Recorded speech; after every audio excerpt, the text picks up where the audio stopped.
Assalamualaikum warahmatullahi wabarakatuh.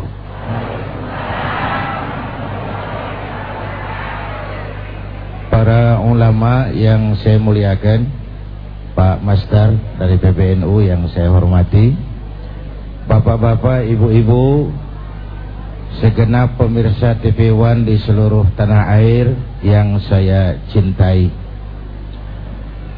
Kita Fatihah dulu ya, khusus buat Almarhumlah Kiai Haji Abdurrahman Wahid. Mudah-mudahan beliau diterima segala kebaikannya, diampuni segala dosa dan kesalahannya, dan kita dapat meneruskan kebaikan-kebaikan beliau. Ala hadhihi niyyah wa ila hadratin Nabi. Al-Fatihah. Bapak, Ibu, dan pemirsa TV One yang saya hormati,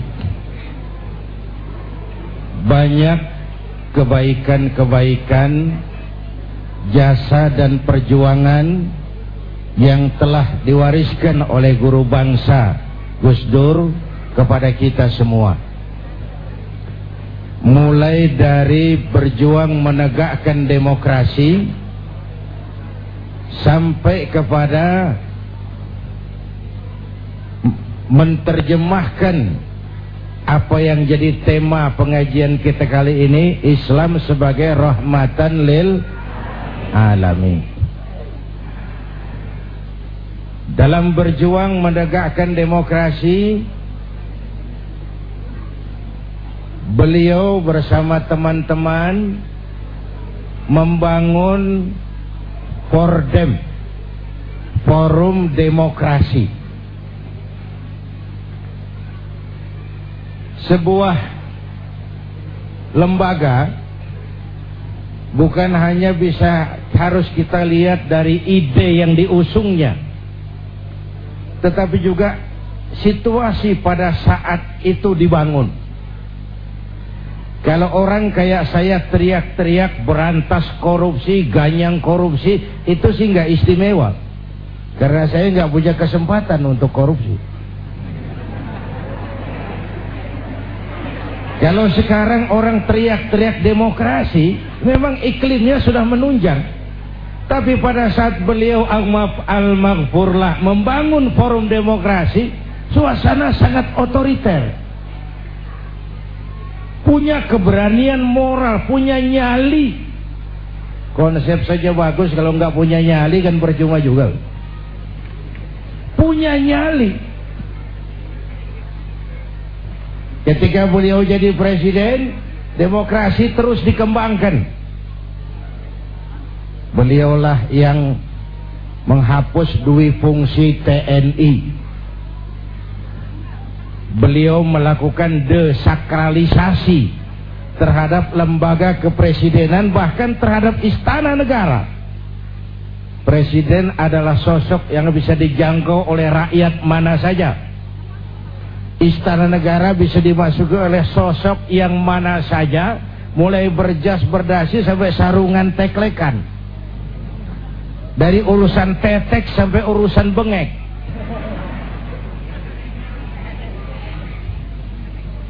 Kehebatan istana negara itu bukan karena dipagar tinggi biayanya 20 miliar, bukan. Tapi karena dia aspiratif, dia menampung, dia mau menjadi lembaga yang mewakili kepentingan rakyat banyak. Bapak Ibu hadirin yang saya hormati, jasa beliau dalam mengembangkan Islam yang rahmatan lil alamin juga dahsyat. Mari, ini kan menjelang bulan Maulid. Buat kita, idola kita tidak lain baginda Rasul. Ya Bu ya? Apa?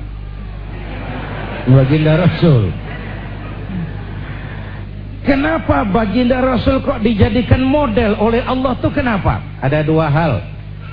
Pertama, karena beliau manusia seperti kita nih, utuh manusia. Ini menyangkut predisposition. Kalau ayam disuruh nyontoh kucing, yang nyuruh nyontoh nggak punya pikiran, Bang. Predispositionnya nggak sama. Ayam kok suruh nyontoh kucing. Ayam ya nyontohnya ayam, manusia nyontohnya manusia. Kalau manusia disuruh nyontoh malaikat, sulit dong.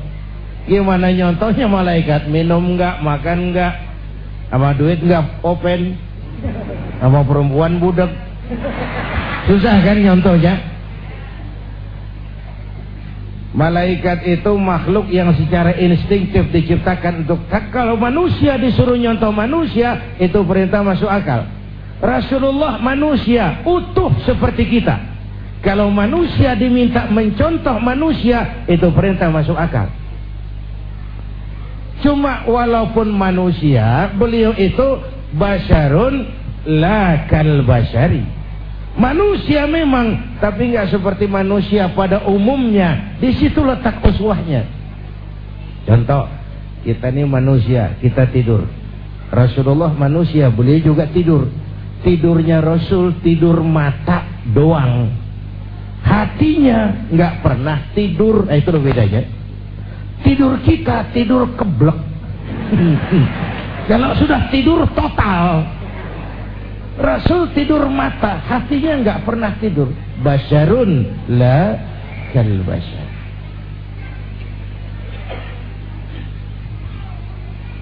Kita manusia, kita berludah. Rasul manusia, beliau juga berludah. Ludah Rasul obat. Ludah Rasul obat.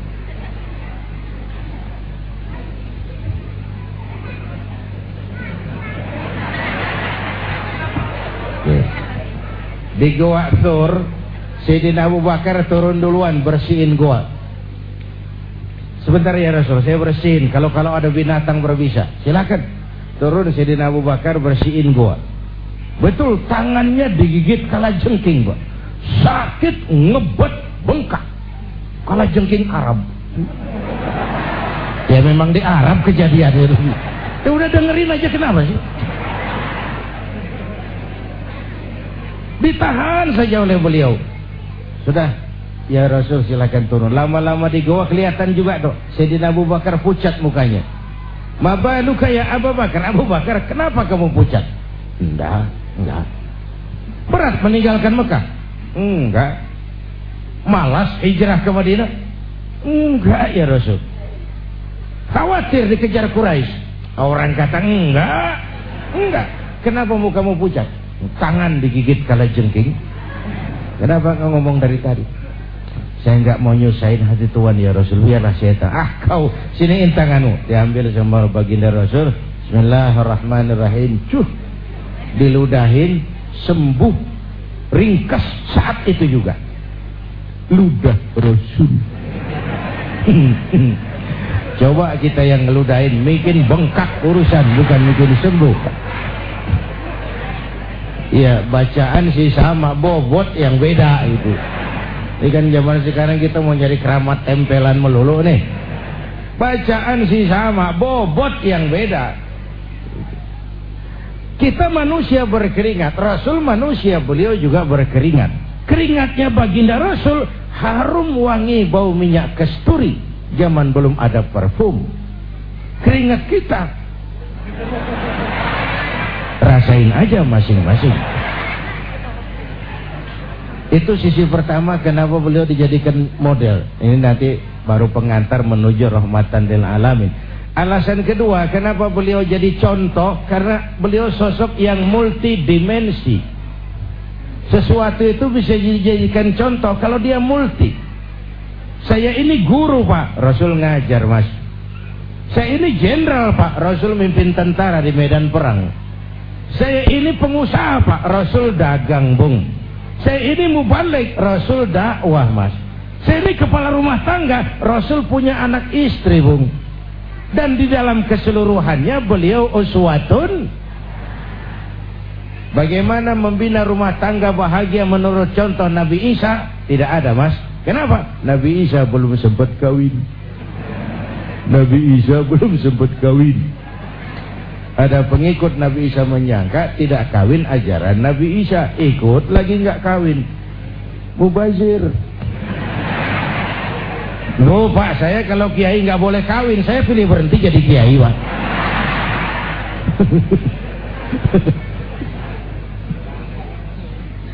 Bapak Ibu hadirin yang saya hormati, dan Imam Busairi malah menggambarkan begini, ka'annahu wa huwa fardun fi jalalatihi fi askarin hina talqahu wa fi hasam. Yang dahsyat, kehebatan Rasulullah itu sepertinya sama di lini manapun beliau itu, baik di tengah tentara atau waktu sendirian. Begini dah yang gampang nih, pakai bahasa kita nih, bahasa Ciganjur. Bu, orang banyak hebat, tapi yang orang hebat banyak, tapi yang hebat di mana-mana langka Pak. Rasulullah ini lagi duduk hebat, lagi tidur hebat, lagi jalan hebat, di masjid hebat, di medan perang hebat, di depan anak-anak hebat, di mata musuhnya hebat, di depan teman-temannya hebat, di depan istrinya hebat. Lah susah nyari orang begini. Kita hebatnya setempat. Di kantor hebat, sekantor orang diomelin. Di kantor, pulang ke rumah dikeplak sama bininya, diem aja dia nggak ngelawan.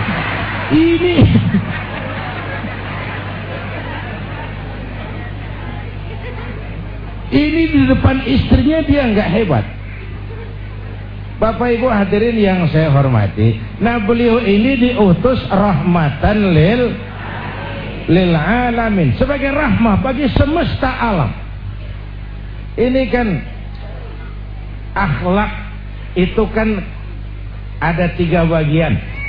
Akhlak kepada Allah, akhlak kepada sesama, akhlak kepada makhluk Allah di luar manusia, alam semesta. Ini untuk lebih memberikan gambaran tentang rahmatan lil alamin. Akhlak kepada sesama, akhlak manusia kepada Allah. Ini yang pertama, tugas Nabi. Bu, memperbaiki akhlak kepada Allah. Sebelum beliau datang, manusia nggak punya akhlak kepada Allah. Pohon disembah, gunung disembah, ya Bu ya. Bu, sekarang juga nih zaman kita akhlak kepada Allah sering lentur dan luntur. Lentur dan luntur. Akhlak kepada Allah mulai goyah. Apalagi sekarang nih istilahnya abad entertain. Kiai sama dukun tipis bedanya sekarang. Bener-bener. Bu, akhlak kepada Allah mulai bergeser. Ketika miskin kita hamba Allah, setelah kaya kita pindah jadi hamba harta. Ya Bu ya. Hamba Allah itu kalau keluar dari pengakuan Allah itu mahal. Tapi kalau keluar dari mulut kita itu murah. Kenapa murah? Ngaku. Orang ngaku boleh-boleh saja toh. Saya hamba Allah. Kata siapa? Kata saya. Apa Allah mengakui saya sebagai hambanya? Itu yang saya belum tahu. Bu, Ibu kenal sama Presiden SBY? Presiden SBY kenal sama Ibu? Ngaku loh. Ngaku. Orang ngaku sih boleh-boleh saja. Cuma diakui apa tidak itu soal lain. Ya. Baik, terima kasih Pak Kiai. Nanti kita akan lanjutkan lagi perbincangannya, seru sekali ya. Ini semua mungkin jadi satu pertanyaan juga bagi kita semua. Apakah ini juga salah satu penyebab mulai hilangnya karakter bangsa kita, khususnya karakter umat muslim di negara kita tercinta ini? Jangan kemana-mana, tetaplah di Damai Indonesiaku.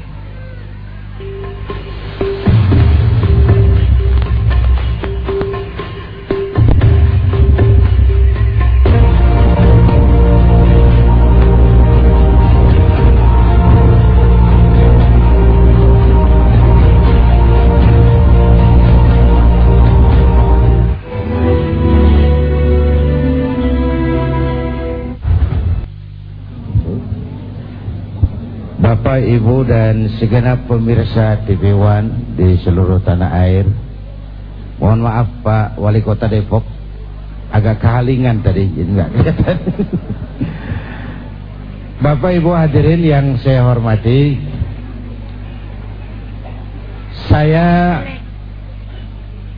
Saya bersyukur lahir di Indonesia.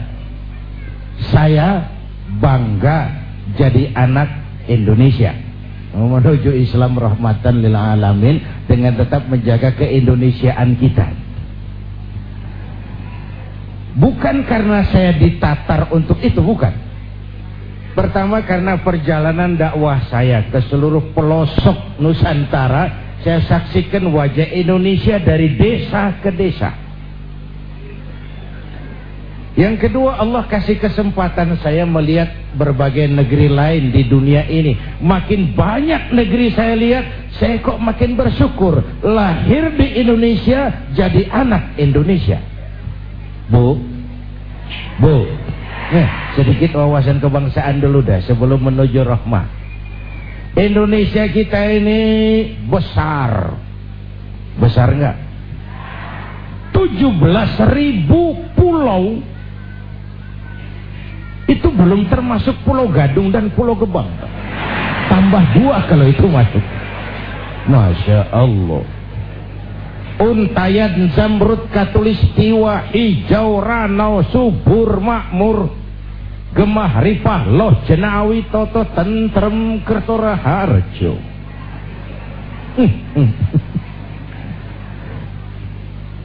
Besar, buminya subur. Di atas perut bumi Indonesia segala tanaman hidup. Di bawah perut buminya ada gas, ya Bu, ada minyak, ada lumpur,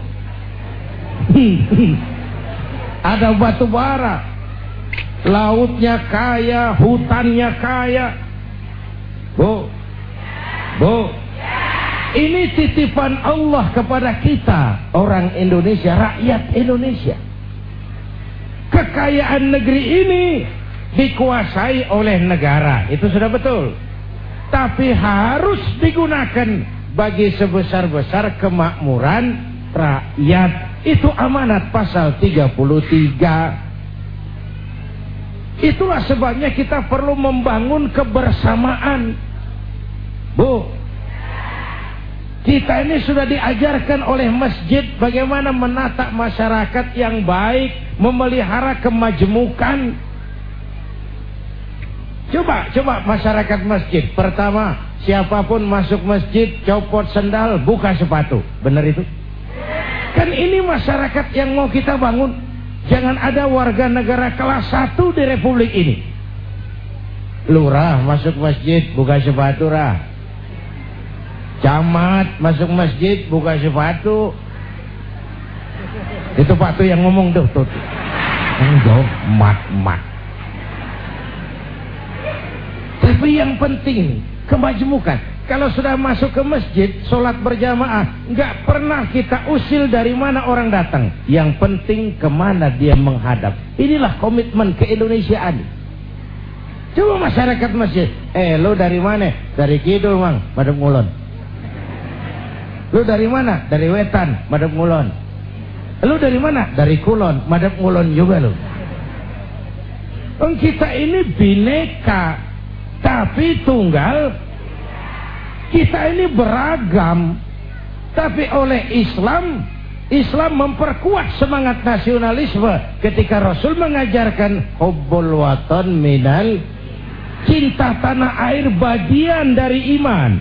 Lah tanah air kita bukan Arab Saudi, bukan Palestina, bukan Aljazair. Tanah air kita Indonesia. Mencintai Indonesia bagian daripada iman. Saya belum pernah melihat suatu agama mengajarkan begini luhur. Cinta tanah air bagian daripada iman.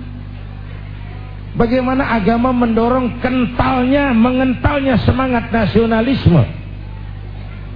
Bapak Ibu hadirin yang saya hormati, oleh karena itu Islam harus kita terjemahkan dalam skala yang rahmatan lil, mulai sesama makhluk manusia, baik kepada makhluk Allah di luar manusia. Sekarang ini kan alam kurang ramah dengan kita karena kita juga tidak ramah kepada alam. Bu, yang gampang deh nih, sebentar ya pakai bahasa Ciganjur, Bu.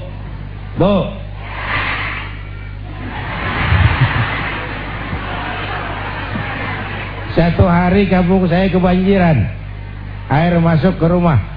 Saya ribut, ini masih zaman ada engkong saya. Engkong, tahu engkong? Kakek. Saya teriak, "Kong, banjir Kong." Kata engkong saya, "Biarin, bukan salah air, habis salah lo." Salah kita bagaimana Kong? Lo tempat air lo tempatin, yang punya datang pan kagak ngerti. Tempat gua di sini kenapa ada lo? Bu, engkong saya nggak makan bangku sekolahan, tapi wise, berpikir pada tatanan keseimbangan. Air kan bukan musuh, air pan teman. Teman kan kudu punya tempat. Nah kalau tempatnya kagak punya, apa dia nggak ngayap masuk ke rumah kita? Air kasih tempat. Oke. Watak pokok dari Islam adalah rahmatan lil, rahmat bagi alam semesta jagat raya. Tetapi di dalam menebarkan rahmatan lil alamin, Islam juga punya kaidah-kaidah untuk memelihara, menjaga, mengamankan nilai-nilai yang dimilikinya. Karena itu Al-Quran mengajarkan wa jazaa'u sayyi'atin sayyi'atun misluha faman afa wa aslaha fa ajruhu 'ala Allah. Ini kalau perlu menggunakan kekerasan, kalau perlu. Balasan suatu kejahatan adalah kejahatan yang setimpal, jangan melebihi batas. Tetapi siapa yang memberi maaf dan mencari jalan damai, itu lebih disukai Allah, dan itulah yang akan beroleh pahala. Jadi coba lihat konsep perdamaian dalam Islam. Dipersilahkan manusia jadi manusia, tapi diberi peluang jadi malaikat. Jadi yang luar biasa.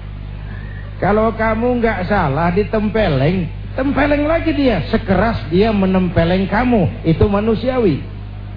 Tapi kalau mau jadi malaikat, faman afa wa aslaha, siapa yang memberi maaf dan mencari jalan damai, itu yang terbaik, dan itu yang beroleh pahala. Bu, nggak salah sih orang nempeleng kita, kita tempeleng lagi, sekeras dia nempeleng kita, itu manusia namanya. Tapi kalau mau jadi malaikat, maafin. Bu, kalau ibu berbuat baik sama orang baik, kan seri aja itu mah. Emang kudunya begitu. Hei. Emang kudunya begitu. Nah, Bapak Ibu hadirin yang saya hormati, sebagai muslim kita punya keyakinan Islam adalah agama yang benar. Tapi keyakinan itu bukan SIM bagi kita untuk menghina orang lain agama. Itu bukan peluang bagi kita melecehkan orang lain. Ketegasan di sini, ketegasan kita berkeyakinan Islam agama yang benar, tidak serta merta lalu kita melecehkan yang lain, menganggap yang lain tidak benar, mencaci maki dan menghujat yang lain. Karena kita sendiri pun kalau agama kita dihujat orang, jengkel nggak? Jengkel nggak? Sama dong. Ya, yang kita nggak suka terjadi pada diri kita, orang lain gitu juga. Makanya jangan merasa pinter, tapi harus pinter merasa. Jangan merasa pinter, tapi harus pinter merasa. Kalau merasa pinter jadi sombong, tapi kalau pinter merasa jadi bijak. Nek saya digituin orang enak nggak? Nggak enak. Orang lain kan gitu juga. Bu, jadi saya kira itu. Ya. Jujurlah tuh kalau bahasa seniman, jangan ada dusta di antara kita. Lagunya Bruri itu bagi. Selama ini urusan jadi bebelit ini karena kita pandai bermain minyak di atas air, menggunting dalam lipatan, manis kalau berhadapan, balik belakang lain bicara. Mulutnya cerita tentang jihad terhadap korupsi, tapi di belakang melindungi koruptor. Itu kan ada dusta di antara kita.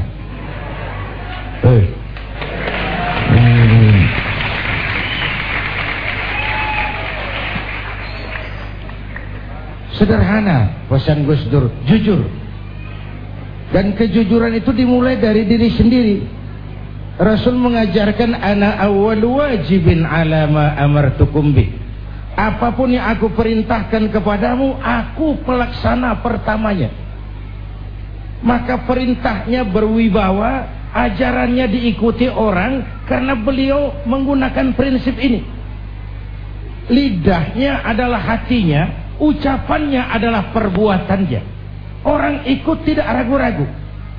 Tidak ada yang disembunyikan oleh baginda Rasul. Beliau bukan tokoh yang piawai membangun pencitraan, tidak. Beliau tokoh yang jujurlah apa adanya. Itu yang saya katakan tadi, desakralisasi lembaga kepresidenan. Presiden bisa dijangkau siapa saja. Desakralisasi istana negara, istana bisa dimasuki oleh rakyat yang bagaimanapun saja. Ya Bu? Bu? Jujurlah. Satu. Yang kedua apa? Adil. Adil. Bersikap adil, terutama kepada diri sendiri. Bapak Ibu hadirin yang saya hormati, rakyat merasa selama ini keadilan tuh mahal.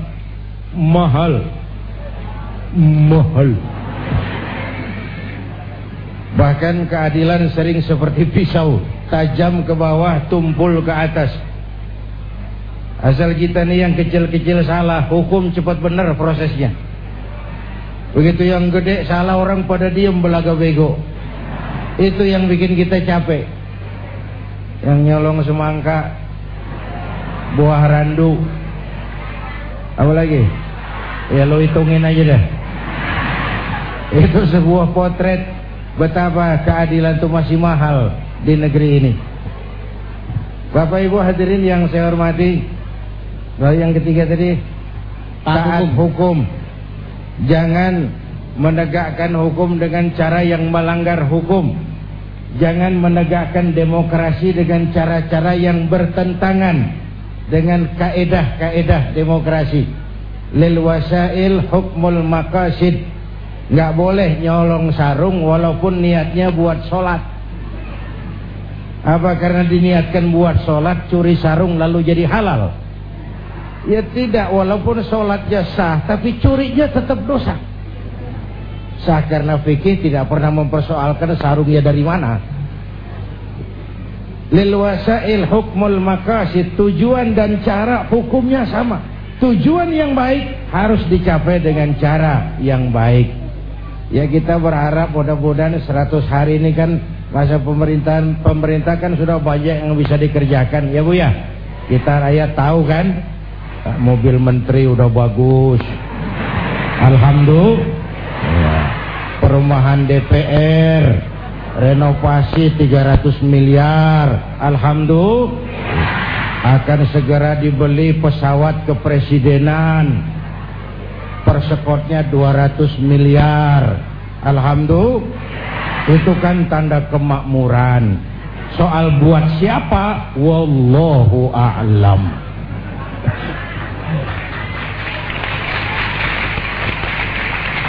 Ibu hadirin, saya mulai dulu dengan masalah pemimpin.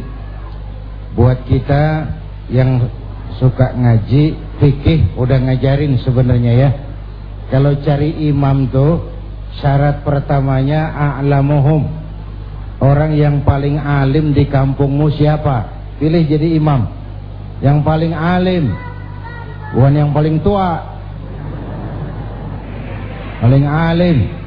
Artinya apa dalam konteks berbangsa? Yang paling tahu urusan, lalu bisa cari jalan keluarnya. Kalau ada dua orang alimnya sama, yang mana yang dipilih? Afsahuhum, yang lebih fasih lidahnya. Yang satu alim pelok, yang satu alim nggak pelok. Yang nggak pelok jadi imam. Sebab nggak sah orang fasih bermakmum kepada imam pelok. Pak, ini imam pelok, makmum pelok semua. Sah, namanya kampung pelok, biarin, nggak apa-apa. Yang fasih itu dalam konteks berbangsa itu apa? Yang nyambung sama rakyatnya. Enak kalau punya imam nyambung sama makmum, ngikutnya ikhlas gitu. Rukuknya enak, sujudnya enak. Kenapa? Imam tahu benar keadaan makmum. Fasih itu nyambung, Bu. Makanya Rasul ajarkan, idza amma ahadukumun nas falyukhaffif. Kalau kamu jadi imam, ringankan sholatmu. Jangan terlalu panjang kalau jadi imam. Kenapa? Makmum gak sama kekuatannya. Ini makmum gak sama kekuatannya. Ada makmum yang tua rentak, diri aja udah gemeter. Ada makmum yang punya darah tinggi, kalau sujud kelamaan palanya sakit. Ada makmum yang udah janji habis sholat mau terima duit. Bayangin kalau imam kelamaan. Ini nggak fasih, nggak bisa tahu keadaan makmumnya. Bu, tahu persis keadaan rakyatnya. Jangan udah sholat isya berjamaah, rakaat pertama selesai Fatihah, Yasin. Ini imam nggak aspiratif ini. Makmum ikut sih ikut, tapi ngancem. Paling sekali ini gua sholat di sini, besok nggak bakalan balik lagi. Tuh imam kayak begitu sekali doang dipilih. Bu, kalau fasihnya sama, yang mana yang diangkat, yang dipilih? Aktsaruhum sinnan, senioritas. Kalau lahirnya bareng, awaluhum hijratan. Ini dalam konteks yang lebih nasionalis, yang lebih Indonesia. Awaluhum hijratan, yang lebih dulu tinggal di situ. Ini kan dalam konteks pemahaman yang lebih berjiwa nasionalis, yang zahir batinnya Indonesia. Bukan cuma orang Indonesia tapi ngagumi negeri lain.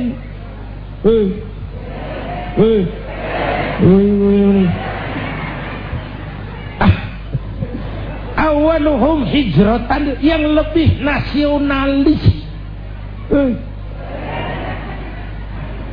Loh, kalau bahasa saya kan sederhana. Jangankan yang makro, yang mikro aja. Kita mau bersaing dagang sama Cina, urusan kecil-kecilan aja kita udah kalah kok. Makanan ringan tuh, pizza, hamburger, McDonald, Kentucky, udah nyampe ke latar rumah kita. Ya, ongol-ongol.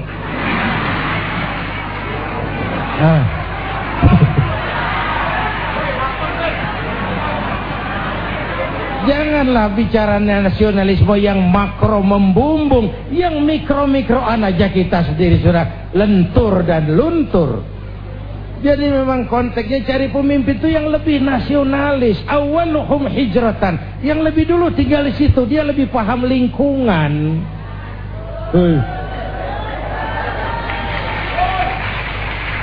Bapak, Ibu dan pemirsa TV One di seluruh tanah air yang saya cintai, dari perbincangan kita hari ini, pertama bahwa kita mempunyai misi yang penting dalam hidup ini untuk mewujudkan Islam dalam wajah yang rahmatan lil alamin, sesuai dengan bidang dan kemampuan kita masing-masing. Sesuai dengan bidang dan kemampuan kita masing-masing. Oleh karena itu, mari kita mulai dari diri kita sendiri, mengembangkan akhlak yang baik, akhlak kepada Allah, akhlak kepada sesama manusia, dan akhlak kepada makhluk Allah yang lain di luar manusia. Akhlak kepada hutan, kepada pohon, akhlak kepada binatang, akhlak kepada air, akhlak kepada gunung, dan seterusnya, sebagai bagian dari pengembangan sikap rahmatan lil alamin. Akhirnya kita mohon pertolongan Allah, mudah-mudahan bangsa ini diberi jalan keluar dari berbagai kesulitan, diberikan pemimpin yang adil, yang taat kepada Allah dan Rasulnya, dan sayang kepada kita semua. Ini jumpa kita hari ini, insya Allah kesempatan yang kita jumpa lagi. Mari sama-sama kita memanjatkan istighfar, karena istighfar pun bagian dari upaya yang Allah janjikan dalam Al-Quran. Wa ma kana Allahu mu'adzibahum wa hum yastaghfirun. Allah tidak akan menurunkan bencana sepanjang di tengah mereka masih banyak orang-orang yang istighfar.